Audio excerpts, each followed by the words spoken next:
evacuation of Indian citizens. Your ordeal is over, and so far as we are concerned, you are already back in India. So give yourself a big hand. अपने लिए ताली बजाओ. हमारा पूरा लक्ष्य है कि एक भी बच्चा भी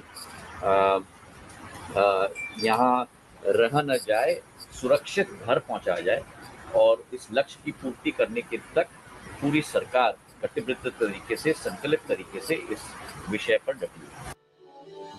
The events of the last few days will remain a haunting memory for many of them. For now, the evacuation continues from Romania, Slovakia and Hungary. The job is only half finished. Hundreds more are still stuck in Ukraine, awaiting help. Bureau Report, India Today. Let's take a break at this point. When we return, we hope to be joined by Mr. Scindia, who is, remember, on ground there, but also the Chelsea FC owner and one of Putin's oligarchs, Abramovich, is looking to sell his club. More on that story on the other side.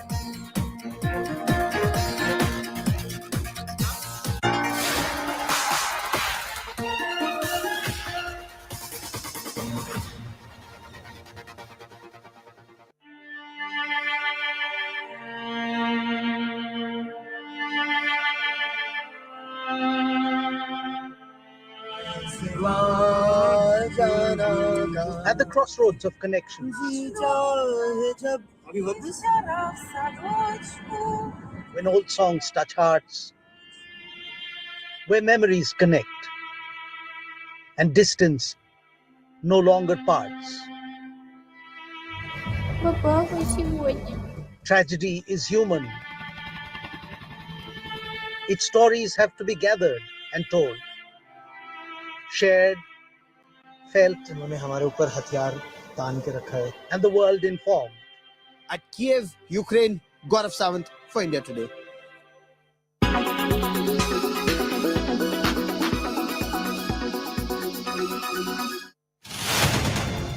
Rahul Kanwar, 23 years of experience, 5 conflicts covered, unmatched time in war zone. The first embedded operation in the history of Indian television journalism. Gaurav Sawant, 28 years of reporting, 8 conflicts covered, unmatched hours in conflict areas. Actual firing is taking place, the grads are firing. Shivaru, 19 years of reporting, 5 conflicts covered, unmatched view of international crossfires. And the attack guns are firing away. Geeta Mohan, 18 years of reporting, 3 conflicts covered. When the world is at war, there is no compromise on India Today.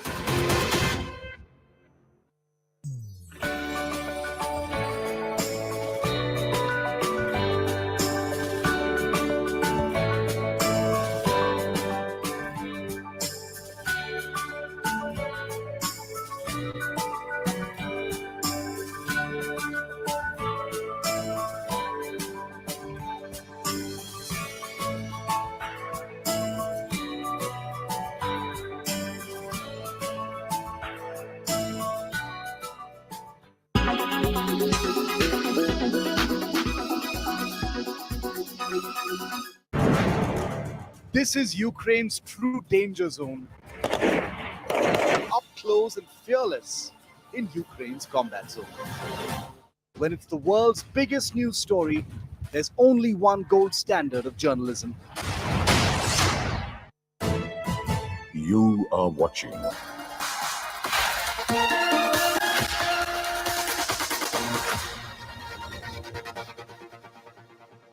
Now, once a bustling city of nearly 15 lakh people, Kharkiv has turned into a complete ghost town. The second largest city of Ukraine has been ravaged by non-stop bombings by Russian forces over the last few days. Residential buildings, government offices, schools, everything has been destroyed. Life coming to a standstill. India Today contributor Ihor Didenko brings you a report from Ground Zero in Kharkiv.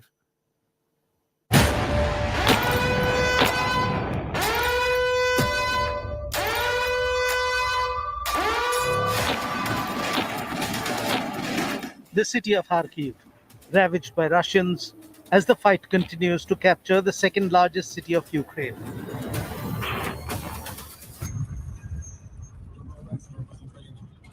India Today is the only channel reporting from the city, parts of which lie in complete ruin. Watch this compelling report by India Today's Ihor Didenko, showing how the people of Kharkiv are fighting back. This appears to be a light strike vehicle.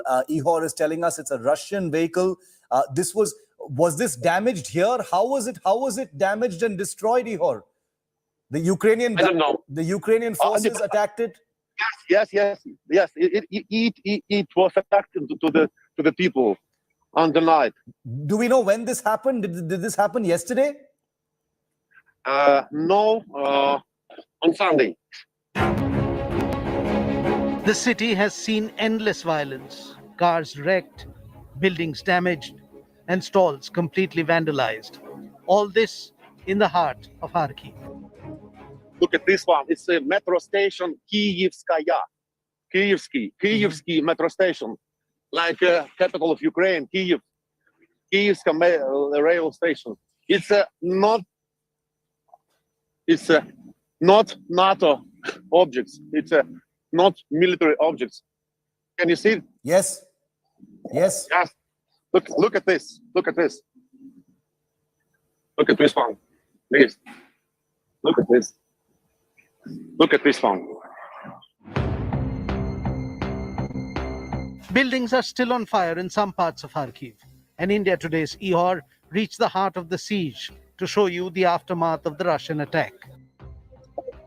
Yes, it's a building, old building, near the people. Building on the fire.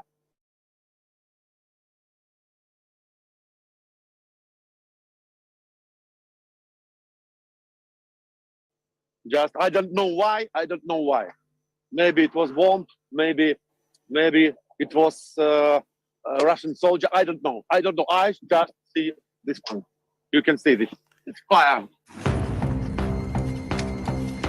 This is the horrifying aftermath of war in Kharkiv, as residents have been waking up every morning to these scenes.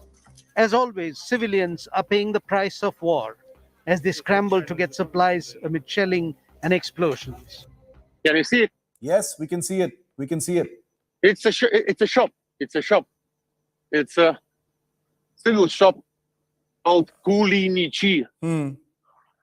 In people buy here food. Bombs going off every few hours. School buildings destroyed. India Today reporter Ihor Didenko gets you a closer look of the destroyed school building pounded by Russian missiles. What Ihor is just showing us for our viewers. Ihor, I'm just telling my viewers what you are showing us. You're showing us a school that has been hit by Russian shells and also a Russian military vehicle that's been destroyed. He tells us that this is a school that has also come under attack. These pictures that we're looking at, Preeti, that Ihor is bringing to us, the first pictures, so far, they've only been coming in via agencies, but here is a school or whatever this building is that has clearly come under. Civilians dead as residential buildings face shelling. India Today will continue getting you all the updates from every part of Kharkiv as the city faces an endless Russian onslaught. This report, filed by Ihor Didenko from strife-torn Kharkiv in Ukraine for India Today. Sad, tragic scenes there in Kharkiv. Now, one of the fallouts of what's happened in Ukraine is on the world of football, because Chelsea football owner, Russian billionaire, supposed to be close to Vladimir Putin, Roman Abramovich, is looking to sell his football club. 19 years after buying it, the club, which has become the world champions this year, has promised to donate money from the sale to help victims of the war in Ukraine. Take a look at just why Chelsea Football Club could now have a new owner as a result of the war in Ukraine. As threats to sanction Russia's oligarchs intensify, Russian billionaire Roman Abramovich said he would sell Chelsea Football Club after 19 years, promising to donate money from the sale to help victims of the war in Ukraine. The metals magnate said in a statement Wednesday that a sale was in the best interest of the reigning European and world soccer champions. The announcement comes as Russian billionaires come under intensifying pressure. Earlier in the day, British Prime Minister Boris Johnson declined to comment on whether Britain would impose sanctions on Abramovich, but said the vice was tightening on those around Russian President Vladimir Putin. And in the U.S., Secretary of State Antony Blinken announced further efforts to sanction Russia's elite. We and our allies and partners are launching a task force to identify, track down, and freeze the assets of sanctioned Russian companies and oligarchs. We will freeze and seize their yachts, their private jets, their opulent estates in world capitals. Swiss business tycoon Hans-Jörg Weiss told a newspaper that he was considering buying Chelsea from Abramovich, saying Abramovich wanted to get rid of Chelsea quickly and was trying to sell his villas in England as well. Abramovich bought the West London club in 2003 for a reported £140 million, an investment that led to the most successful era in the team's history. The 55-year-old, who has Israeli and Portuguese citizenship, became one of Russia's most powerful businessmen by earning fortunes after the 1991 breakup of the Soviet Union. Forbes has put his net worth at $13.3 billion. Could be the end of an era for Chelsea. Our images tonight. World-renowned furniture maker IKEA has decided to shut shop in Russia. The decision has put locals there in a panic buy mode. Long queues witnessed across showrooms as people lined up to buy furniture and accessories. Our second image of the day, we leave you with the images of a couple which got married in a bomb shelter in Odessa city in Ukraine, with air raid sirens ringing in their ears instead of wedding bells. The couple tied the knot even as Russian forces have launched a full-scale invasion of the country, continue with their missile attacks and shelling in parts of the country. Guess some things must go on, and life certainly is among them. That's it on the show tonight. You stay well, stay safe. Good night, Shubhratri, Jai Hind, Namaskar. Thoughts with all our students who are stuck in Ukraine tonight. Bye for now.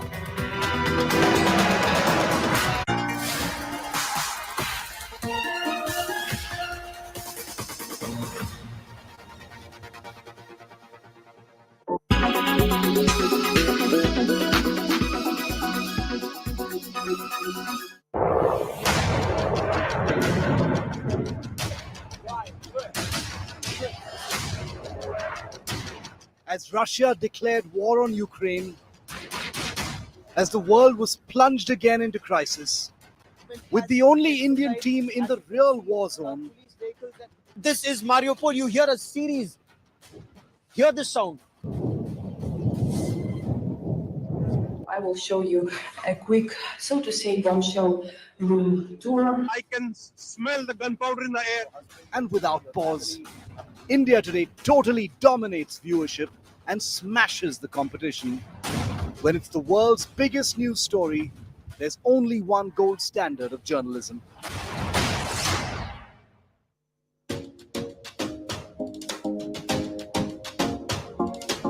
Did you ever notice the walking style of Russian President Vladimir Putin? The way he walks with his right arm held rigid while his left arm swings freely. Technically, this kind of move is called clearly reduced right-sided arm swing. The British Medical Journal had published this study in 2015. In the study, the team of neurologists had studied his walking style and said that he dons a strange gunslinger's move. So where did he learn this style from?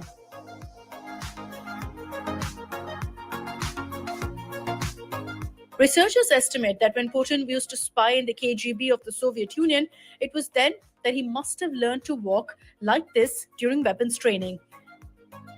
According to the researchers, Putin's walking style fits as per KGB training. I'll also tell you that Putin rose from the rank of a spy in KGB to the rank of a lieutenant colonel. KGB operatives are told to hang the weapon in their right hand, leaning to one side, move rapidly with the opposite leg extended. This also increases the speed of walking. Researchers also said that Prime Minister Dmitry Medvedev former Russian defense ministers Anatoly Serdyukov, Sergei Ivanov, and a military commander have been seen in such moves. Neurologist and movement disorder specialist Bastian Bloem had led the study. In one of his interviews, he'd said that this is an unusual study, but at the same time, it's a very serious question for neurological observation.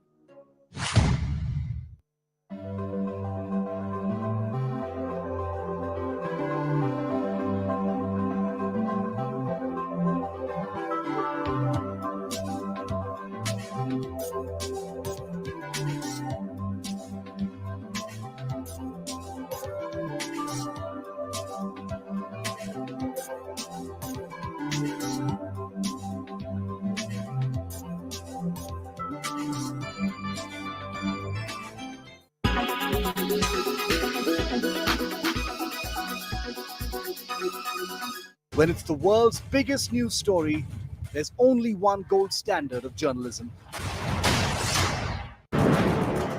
This is Ukraine's true danger zone. Up close and fearless in Ukraine's combat zone.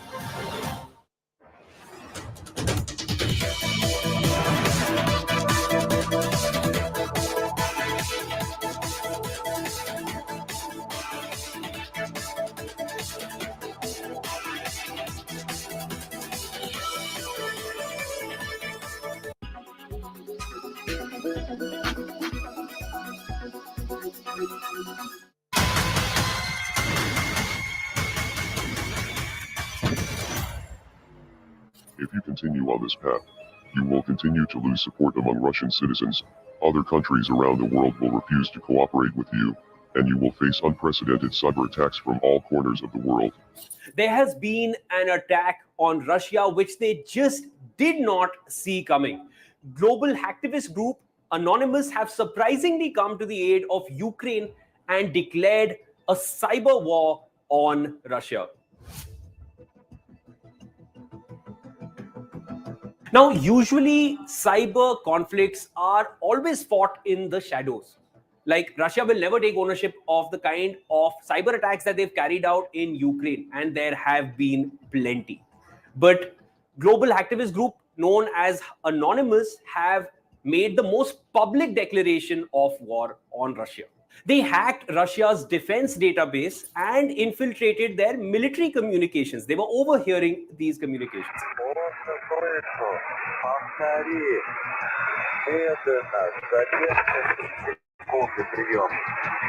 It did not end there. They also hacked several state-run TV channels in Russia, and it did not end there either.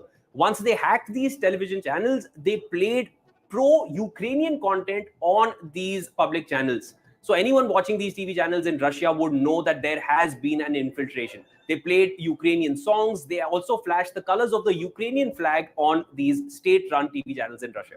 Members of Anonymous have declared cyber war against your aggressive regime, with numerous government websites being taken offline in the past several days. A few downed websites is only the beginning though. Soon you will feel the full wrath of the world's hackers.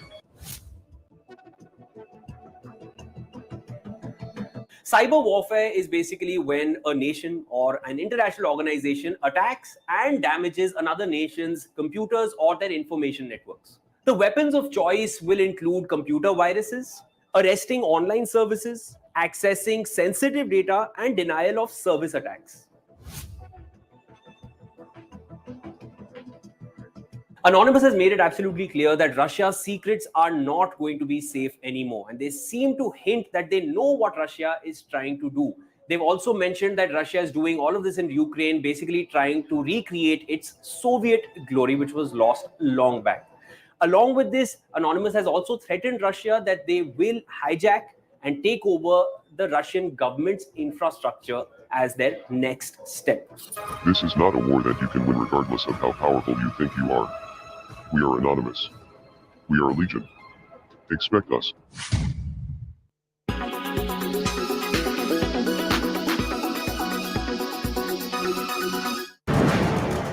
This is Ukraine's true danger zone.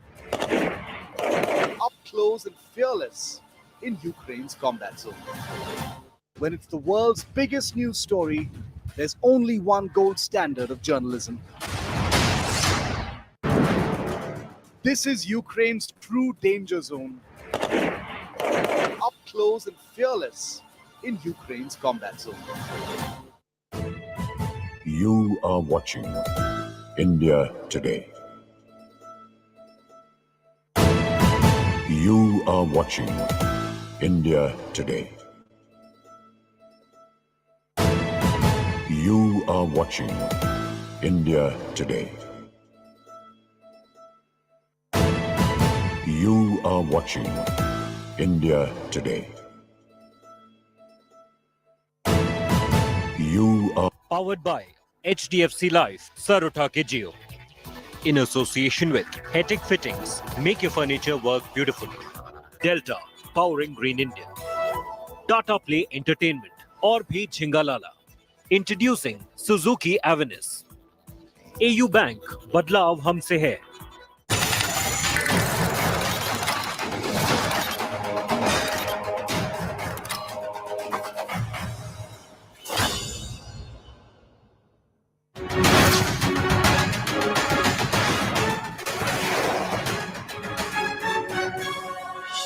Hello and welcome to an India Today special broadcast that comes to you from the strife-torn Ukrainian capital, Kiev.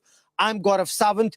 Air raid sirens have been going off. Some explosions have been heard in Kiev and people have been advised to stay indoors. Over the course of the next 1 hour, we get you ground realities, not just from the Ukrainian capital, Kiev, but also from cities under siege that are watching and witnessing an intense battle, including Kharkiv and others.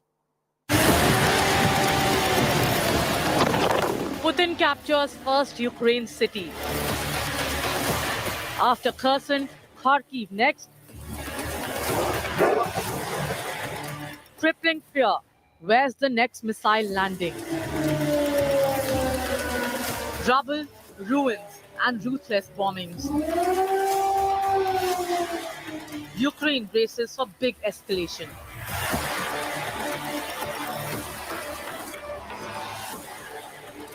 Is Kyiv fall imminent? Kharkiv is a city under siege. The Russians are relentlessly pounding Kharkiv. Initially, there were missile and rocket attacks followed by intense battles. But as of now, the impression is that the Ukrainians are once again in control of Kharkiv. At least that is what the Ukrainian government is claiming, that they once again succeeded in pushing back the aggressors. But the damage is there for all to see. School buildings, government buildings, opera, theatre, nothing has been spared. A city, at least parts of it, reduced to rubble. We bring you a ground report.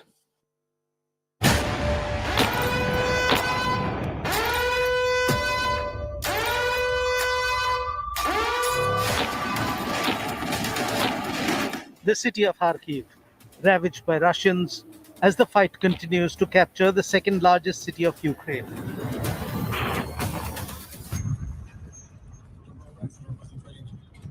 India Today is the only channel reporting from the city, parts of which lie in complete ruin. Watch this compelling report by India Today's Ihor Didenko, showing how the people of Kharkiv are fighting back. This appears to be a light strike vehicle. Ihor is telling us it's a Russian vehicle. Was this damaged here? How was it damaged and destroyed, Ihor? The Ukrainian I don't know. The Ukrainian forces attacked it. Yes. It was attacked to the people on the night. Do we know when this happened? Did this happen yesterday? No, on Sunday. The city has seen endless violence, cars wrecked, buildings damaged, and stalls completely vandalized. All this in the heart of Kharkiv. Look at this one. It's a metro station, Kyivskaya. Kyivsky metro station. Like capital of Ukraine, Kyiv. Kyivska rail station. It's not NATO objects. It's not military objects.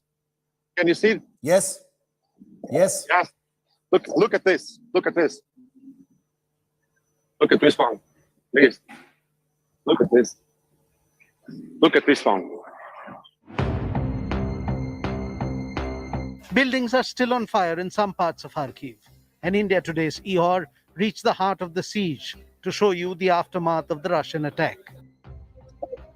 Yes, it's a building, old building, near the people. Building on the fire. Building on the fire.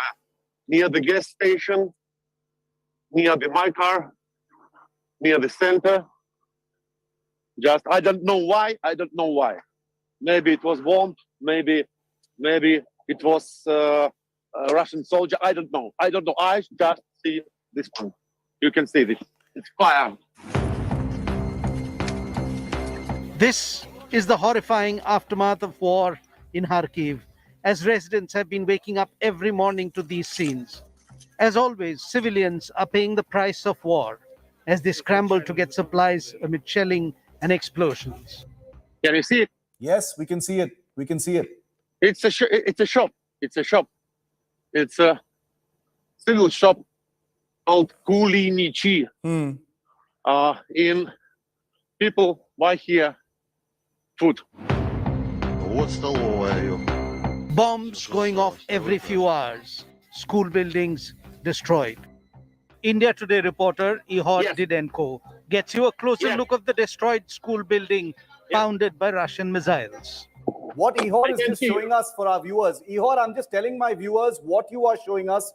You're showing us a school that has been hit by Russian shells and also a Russian military vehicle that's been destroyed. He tells us that this is a school that has also come under attack. These pictures that we're looking at, Preeti, that Ihor is bringing to us, the first pictures, so far, they've only been coming in via agencies, but here is a school or whatever this building is that has clearly come under.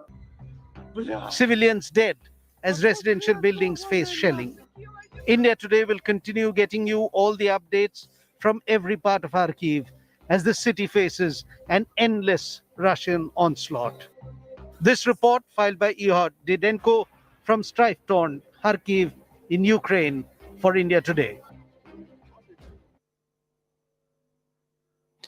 Kherson is a popular and important port city.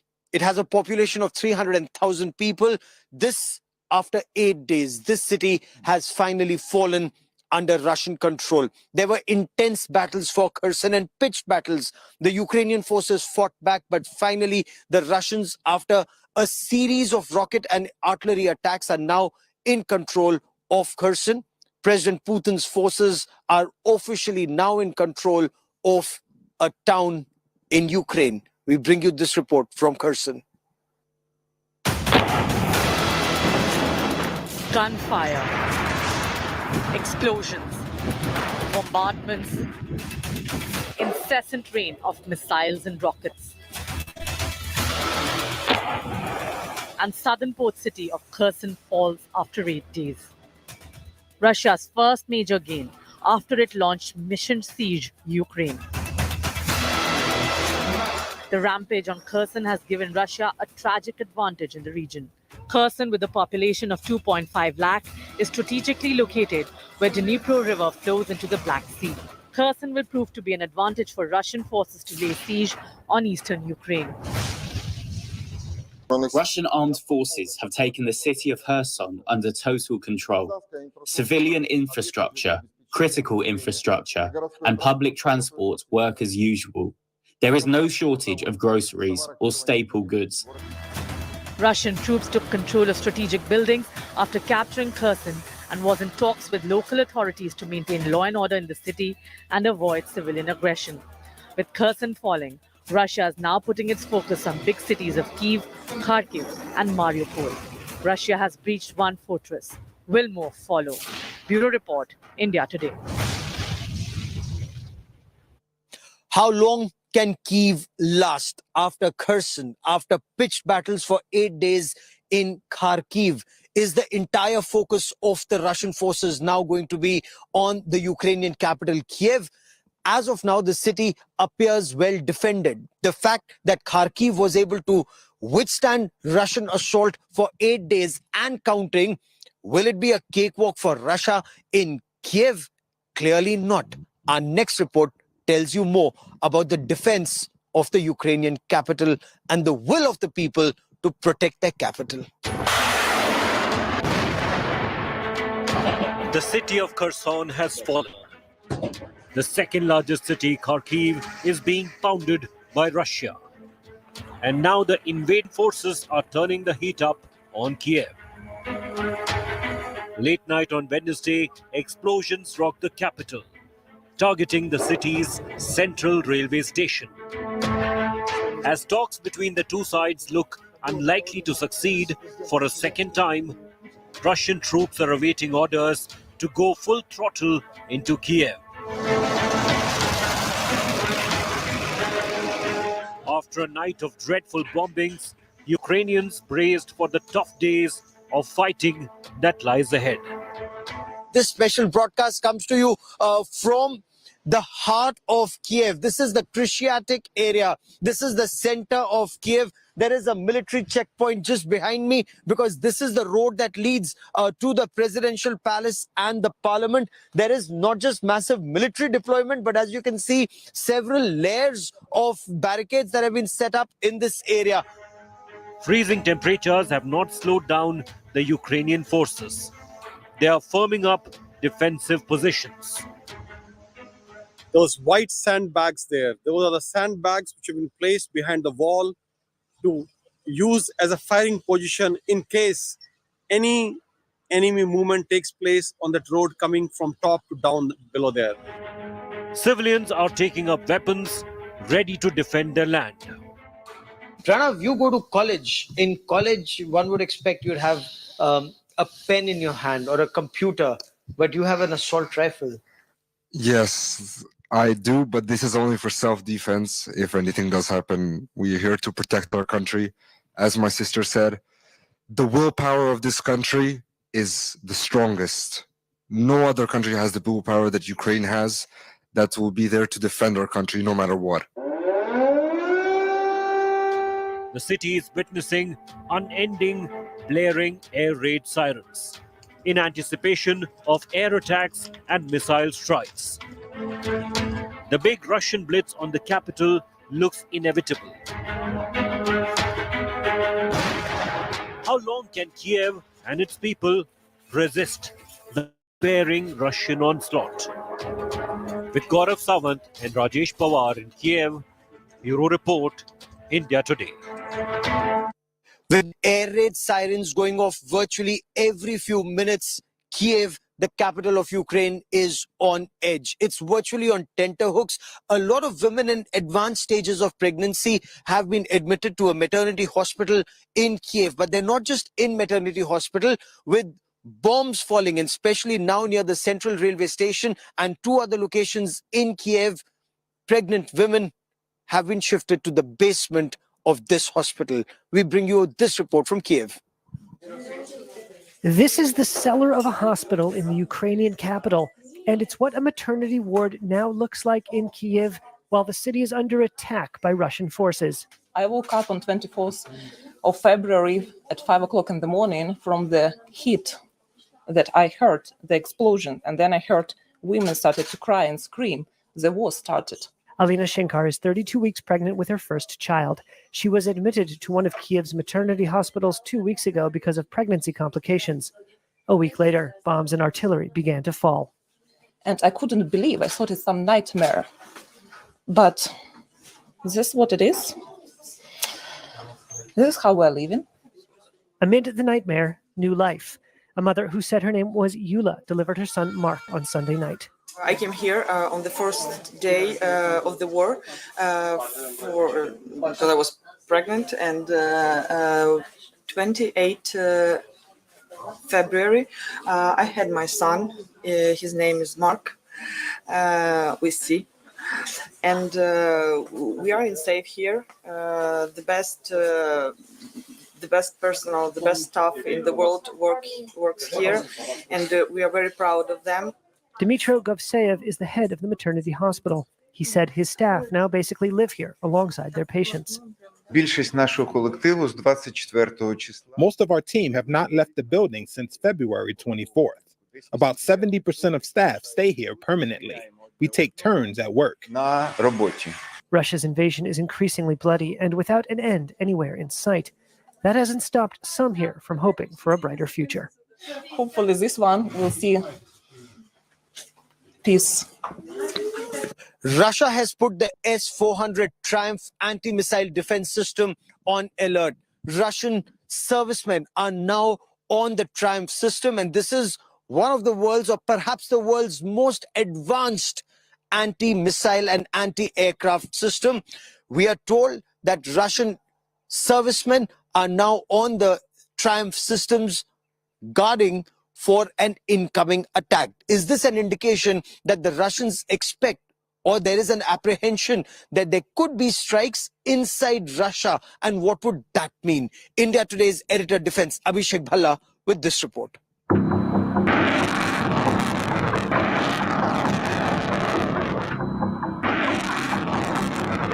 Triumph S-400 in action.